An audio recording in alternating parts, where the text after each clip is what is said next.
দুবাইয়ের রাজকুমারী শেখ মেহেরা দিনের বেলায় এমন কিছু আশ্চর্যজনক কাজ করেন যা দেখলে যে কারোর চোখ কপালে উঠবে। দুবাইয়ের রাজকুমারী শেখ মেহেরা বিলাসবহুল জীবন আর ব্যতিক্রমী সব কর্মকাণ্ডের জন্য প্রায় আলোচনার কেন্দ্রবিন্দুতে থাকেন। দিনের বেলায় তিনি এমন কিছু কাজ করেন যা শুনলে সাধারণ মানুষ তো বটেই, অনেক ধনী ব্যক্তি অবাক হবেন। ভাবছেন কি সেই কাজ? আসুন জেনে নিই দুবাইয়ের এক রাজকুমারীর বর্ণিল জীবন এবং তার ব্যতিক্রমী কিছু শখের কথা। শেখা মেহরার পুরো নাম শেখা মেহরা বিন মোহাম্মদ আল মাকতুম, যিনি দুবাইয়ের শাসক শেখ মোহাম্মদ বিন রশিদ আল মাকতুমের কন্যা। 1994 সালে 26শে জানুয়ারি তার জন্ম।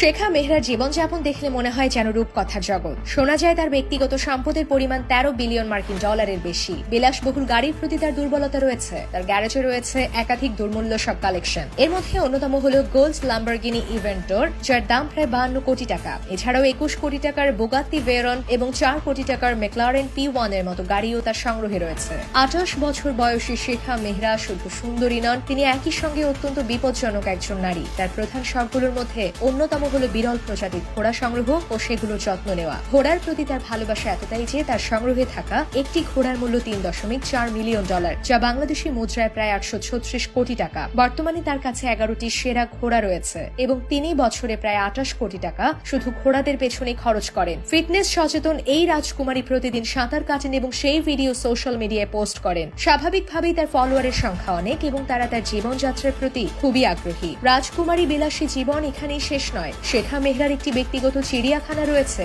যেখানে বাঘ, সিংহ, হাতি, বানর সহ বিভিন্ন প্রজাতির প্রাণী রয়েছে। প্রায় তিনি এসব প্রাণীর সঙ্গে ছবি তুলে সোশ্যাল মিডিয়ায় পোস্ট করেন। দুবাইয়ের উন্নয়নেও শেখা মেহরার গুরুত্বপূর্ণ ভূমিকা রয়েছে। রয়্যাল মিলিটারি স্কুল থেকে সৈনিকের মর্যাদা লাভ করা এই রাজকুমারী রাজ পরিবারের একজন সক্রিয় সদস্য। 2021 সালে শেখা মেহরা শেখ নাসির বিন আল খলিফার সঙ্গে বিবাহ বন্ধনে আবদ্ধ হন। তার স্বামী একজন সফল ব্যবসায়ী এবং বিপুল সম্পদের মালিক। শেখা মেহরা তার স্বামীর সঙ্গে হাউস অব খলিফা নামক বিলাসবহুল প্রাসাদে থাকতেন। তবে 2024 সালে জুলাই মাসে তারা একে অপরকে তালাক দিয়ে বিবাহ বিচ্ছেদ করেন। শেখা মেহরার নিজস্ব একটি প্রাসাদ রয়েছে, যা সৌভাগ্যের বাড়ি বা হাউস অফ লাক নামে পরিচিত। শোনা যায় এই প্রাসাদের অন্দরসজ্জা হীরা ও সোনা দিয়ে করা, এমনকি এই প্রাসাদের ফার্নিচার গুলো এসেছে বিভিন্ন দেশ থেকে। এছাড়াও এই প্রাসাদে রয়েছে বিলাসবহুল বেডরুম, সুইমিং পুল, স্পা এবং ঘোড়ার মাঠ। আপনি জানলে অবাক হবেন এই প্রাসাদটির মূল্য প্রায় 821 কোটি টাকা। রাজকুমারী শেখা মেহরা শুধু নিজের বিলাসবহুল জীবন নিয়ে ব্যস্ত নন, তিনি সাধারণ মানুষের কল্যাণেও কাজ করেন। রাতে তিনি প্রায়শই আরব আমিরাতের বিভিন্ন এলাকা পরিদর্শন করেন এবং মানুষের সমস্যা শোনেন। ছেলেমেয়েদের শিক্ষার জন্য তিনি গ্রামে অনেক স্কুল তৈরি করেছেন এবং বিভিন্ন দাতব্য প্রতিষ্ঠানে নিয়মিত দান করেন।